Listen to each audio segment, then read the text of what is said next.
സങ്കീർത്തനങ്ങൾ അധ്യായം 22. പരിത്യക്തന്റെ രോദനവും പ്രത്യാശയും. എൻ്റെ ദൈവമേ, എൻ്റെ ദൈവമേ, എന്തുകൊണ്ട് അങ്ങ് എന്നെ ഉപേക്ഷിച്ചു? എന്നെ സഹായിക്കാതെയും എൻ്റെ രോദനം കേൾക്കാതെയും അകന്നു നിൽക്കുന്നത് എന്തുകൊണ്ട്? എൻ്റെ ദൈവമേ, പകൽ മുഴുവൻ ഞാൻ അങ്ങയെ വിളിക്കുന്നു, അങ്ങ് കേൾക്കുന്നില്ല. രാത്രിയിലും വിളിച്ചപേക്ഷിക്കുന്നു, എനിക്ക് ആശ്വാസം ലഭിക്കുന്നില്ല. ഇസ്രായേലിൻ്റെ സ്തുതിയുടെ സിംഹാസനത്തിൽ ഉപവിഷ്ടനായിരിക്കുന്നവനെ, അവിടുന്ന് പരിശുദ്ധനാണ്. അങ്ങയിൽ ഞങ്ങളുടെ പിതാക്കന്മാർ വിശ്വാസമർപ്പിച്ചു, അവർ അങ്ങയിൽ ശരണം വെച്ചു. അങ്ങ് അവരെ മോചിപ്പിച്ചു, അങ്ങയോടവർ നിലവിളിച്ചപേക്ഷിച്ചു, അവർ രക്ഷപ്പെട്ടു. അങ്ങയെ അവർ ആശ്രയിച്ചു, അവർ ഭഗ്നാശരായില്ല. എന്നാൽ ഞാൻ മനുഷ്യനല്ല, കൃമിയത്രേ, മനുഷ്യർക്ക് നിന്ദാപാത്രവും ജനത്തിന് പരിഹാസ വിഷയവും. കാണുന്നവരെല്ലാം എന്നെ അവഹേളിക്കുന്നു, അവർ കൊഞ്ഞനം കാട്ടുകയും പരിഹസിച്ച് തലയാട്ടുകയും ചെയ്യുന്നു. അവൻ കർത്താവിൽ ആശ്രയിച്ചല്ലോ, അവിടുന്ന് അവനെ രക്ഷിക്കട്ടെ, അവിടുന്ന് അവനെ സ്വതന്ത്രനാക്കട്ടെ. അവനിൽ അവിടുത്തെ പ്രസാദമുണ്ടല്ലോ എന്ന് അവൻ പറയുന്നു. എങ്കിലും അവിടുന്നാണ് മാതാവിൻ്റെ ഉദരത്തിൽ നിന്ന് എന്നെ പുറത്തു കൊണ്ടുവന്നത്.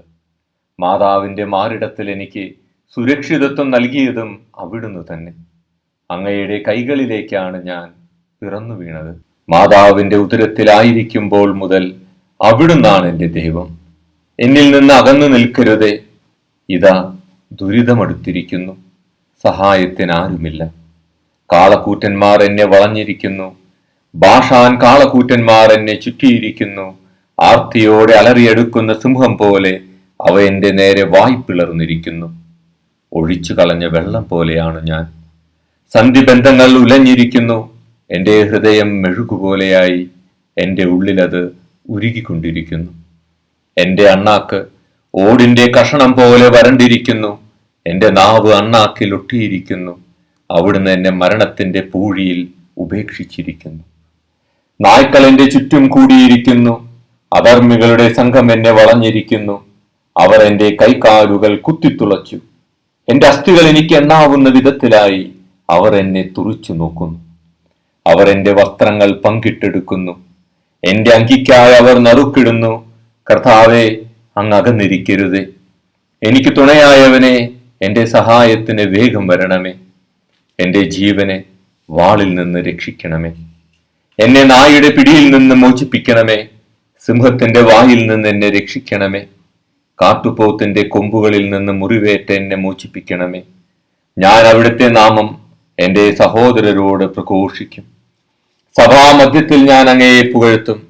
കർത്താവിന്റെ ഭക്തരെ അവിടുത്തെ സ്തുതിക്കുവിൻ, യാക്കോബിന്റെ സന്തതികളെ അവിടുത്തെ മഹത്വപ്പെടുത്തുവിൻ.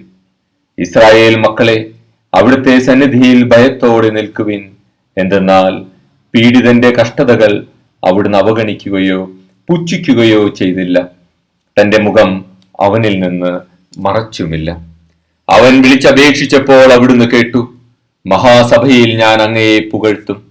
അവിടുത്തെ ഭക്തരുടെ മുൻപിൽ ഞാൻ എൻ്റെ നേർച്ചകൾ നിറവേറ്റും.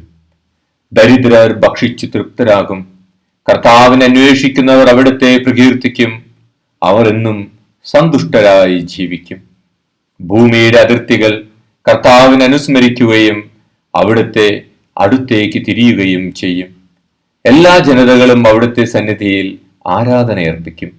എന്തെന്നാൽ രാജത്വം കർത്താവിൻ്റെതാണ്. അവിടുന്ന് എല്ലാ ജനതകളെയും ഭരിക്കുന്നു. ഭൂമിയിലെ അഹങ്കാരികൾ അവിടുത്തെ മുൻപിൽ കുമ്പിടും. ജീവൻ പിടിച്ചു നിർത്താനാവാതെ പൊടിയിലേക്ക് മടങ്ങുന്നവർ അവിടുത്തെ മുൻപിൽ പ്രണമിക്കും. പുരുഷാന്തരങ്ങൾ അവിടുത്തെ സേവിക്കും. അവർ ഭാവി തലമുറയോട് കർത്താവിനെ പറ്റി പറയും. ജനിക്കാനിരിക്കുന്ന തലമുറയോട് കർത്താവാണ് മോചനം നേടിത്തന്നത് എന്ന് അവർ ഉദ്ഘോഷിക്കും.